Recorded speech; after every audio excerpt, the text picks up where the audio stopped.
Today's rhythm exercise is focused on the simple time signature 3/16. This is part 10 of 12.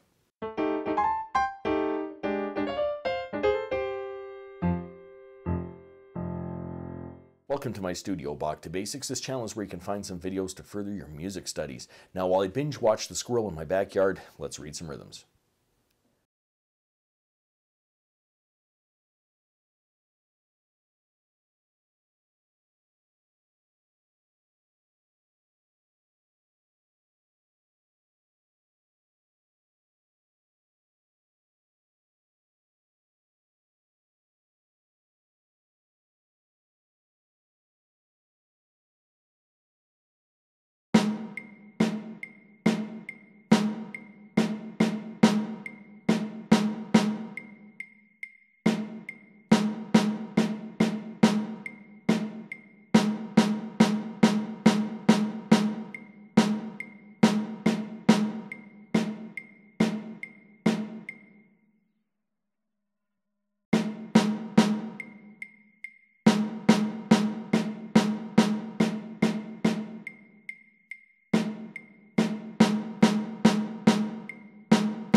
If you found this video helpful, click like or subscribe, or visit my Patreon page linked in the description below for early access to videos like these and, well, whatever else I'm doing over there.